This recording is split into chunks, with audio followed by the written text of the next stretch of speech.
ஸ்டாலின் தான் வராரு, விடியல் தர போறான்னு சொன்னா எல்லாரும் என்ன செய்வீங்க? பெண்கள்லாம் விளக்கமாத்த கையில என்ன கிடைக்குதோ எடுத்து வாடாதே, ஏன்னா விடியெல்லாம் கொடுத்துருக்கீங்க நீங்க. டே தெர்மாக்கோல் நிப்பாட்ட பாருங்க, நானா தெர்மாக்கோல் போட்டேன். ஏப்பா என்னைய போய் நானா போய் நான் புதுசாவா கண்டுபிடிச்சேன். என்ன சொல்றீங்க? என்னப்பா நீங்க ஒன்றும் ஒத்துக்கிற மாட்டேங்கிறீங்க. இங்க நானா போய் ஆராய்ச்சி செஞ்சா செய்ய தெர்மாக்கோல் விஞ்ஞானி நிப்பாட்டிக்கப்பா, நிப்பாட்டிக்கின்றான். 6 மணி நேரம் போது எத்தனை மணி நேரம்?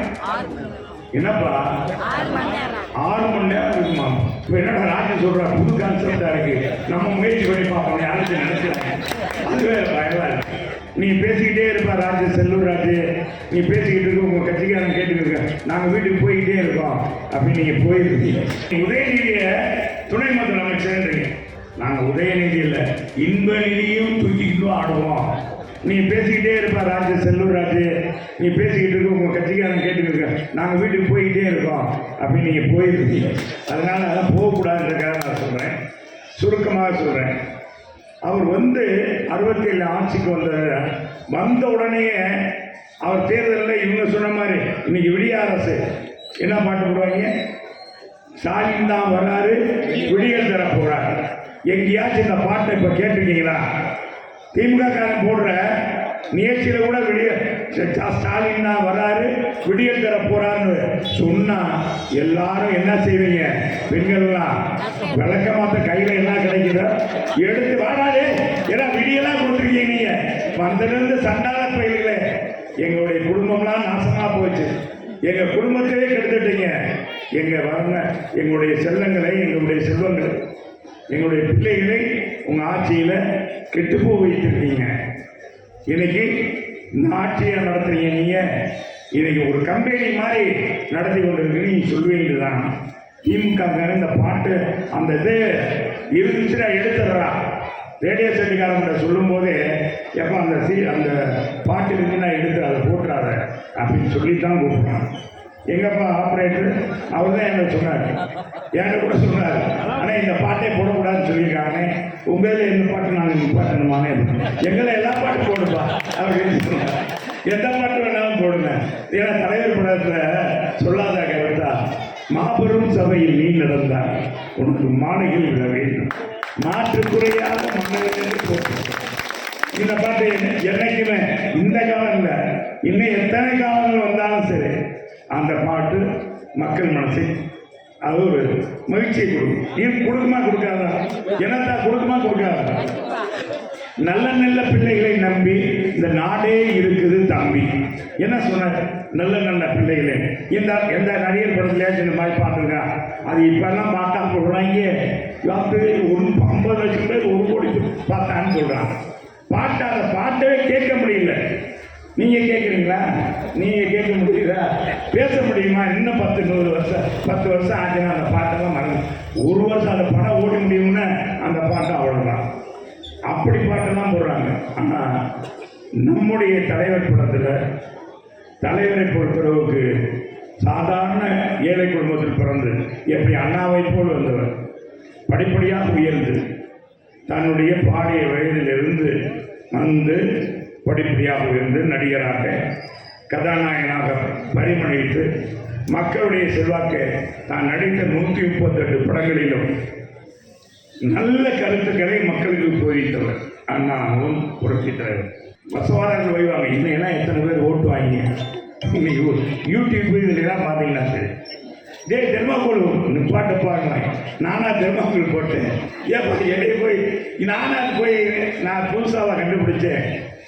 அதிகாரி சொல்றாரு கூட போகிறோம், அமைச்சர் போகிறோம், செய்யறோம். என்ன சொல்றீங்க? என்னப்பா நீங்க ஒன்றும் ஒத்துக்கிற மாட்டேங்கிறீங்க. இங்க நானா போய் ஆராய்ச்சி செஞ்சா செய்ய என்னை போய் தெர்மாக்கோல் இன்னைக்கு இவங்க சொல்லுவாங்க. இன்னைக்கும் கூட ஓட்டிட்டு இருக்கிறேன். நம்ம தலைவர் அண்ணாவை பற்றி இந்த அண்ணா புதையுள்ள போட்டேன். தெர்மாக்கோல் விஞ்ஞானி நிப்பாட்டிக்கப்பா, நிப்பாட்டிக்கின்றான். எப்போ நான் ஒண்ணுமே செய்யாத பாவம் ஒருவரோட பழி ஒருவரோடவா, பழி ஒருத்தன் செய்ய பாவம் ஒரு ஆரம்பிக்கிறேன். இன்னைக்கு அந்த மாதிரி நிலைமை இருக்கு. கஞ்சாவிலே விதமாக இருக்கும். உள்ள புகை கொண்டு இழுத்தா ஒரு புகை ஒரு வழியா வருமா? அதோட ஒரு 6 மணி நேரம் போதை இருக்கும். எத்தனை மணி நேரம்? என்னப்பா 6 மணி நேரம் இருக்குமா? இப்போ என்னடா ராஜன் சொல்றா, புது கான்செப்டா இருக்கு, நம்ம முயற்சி பண்ணி பார்ப்போம் யாரும் நினைச்சிருக்கேன். அதுவே பயமா இருக்கு. இது இந்த மாதிரி இதுக்கு அருமையான ஒரு மாணவர் மாடியிலிருந்து தன்னை தற்கொலை பண்ணியிருக்கார். சண்டாளப்பை ஆட்சியில பாருங்க, விடியல் தெருவும் ஆட்சிக்கு வந்த திமுக அவருடைய ஆட்சி, குடும்ப ஆட்சியில் எப்படி இருக்கு? இன்னைக்கு மோசமான ஆட்சி. சரி, இலவச பஸ் கேட்டோமா, கட்டணம்னா பேருந்து கேட்டாமா, மகளிர் கேட்டாமா, கொடுத்தீங்கல்ல. நீ மரியாதையா நடத்தணும்ல, நல்ல பஸ் கொடுக்கணும்ல. ஒரு பஸ்லாம் படிக்கட்டே இல்லைங்க, தாவி குதிக்க வேண்டியது. எப்படி தாய்மார்கள் தாவி குதிக்க முடியாது, கிழவிகளாம் பார்த்து குடி, அது தொங்கிக்கிட்டே இருக்கு.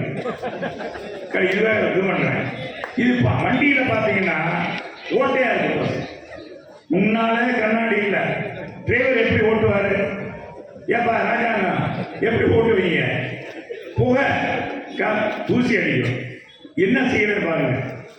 இன்னைக்கு இந்த ஈயம்பத்தாளைக்கு பேரிச்சம்பளம்னு சொல்லி நம்ம கரகாட்டக்காரங்க கூட சொல்லுவாங்க தெரியுமில்ல. சுத்தி வருவாங்க கவுண்டம் பண்ணி, டேய் என்னடா அப்படின்னா, இந்த மணி சும்மா நான் பேரிச்சம்பளம் வைக்கிறேன்னு குள்ளமணி வருவான். இவன் வந்து சொல்லும்போது ஈயம்பத்தாளைக்கு பேரிச்சம்பளம் அண்ணே வேற ஒன்றும் இல்லை, கவுண்டம் பண்ணிட்டு செஞ்சு சொல்லுவார். நம்ம வண்டியை பார்த்துட்டானே அப்படின்னு சொல்றாங்க. இன்னைக்கு அரசு போக்குவரத்து மண்டல பஸ் எல்லாம் அவ்வளவு மோசமா இருக்கு. அவங்க குடும்பத்தில் ஒரு கார்பரேஷனே இருக்கு.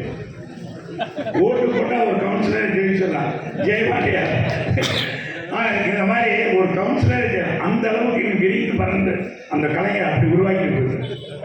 அந்த அளவுக்கு இன்னைக்கு திமுகவுடைய ஆட்சி மிகவும் கேள்வி பண்ணக்கூடியதா. உதயநிதிய துணை முதலமைச்சர்ன்றீங்க.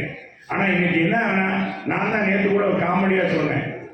அவரு பதவியேற்று வரும்போது பாத்தீங்கன்னா, உதயநிதி வரும்போது பதவியேற்று உட்கார்ந்து போது பாத்தீங்கன்னா, சட்டமன்ற உறுப்பினராக இருக்கும்போது அமைச்சராக முன்பாக பாத்தீங்கன்னா சில பேர் சட்டமன்ற உறுப்பினர் அவர் வயசுக்கானவங்க எந்திரிப்பாங்க, மற்ற சட்டமன்ற உறுப்பினரை எந்திரிக்க மாட்டாங்க. திமுகவில் சொல்றது, நாங்க யாருக்கும் எந்திரிக்க மாட்டோம், அது வேற.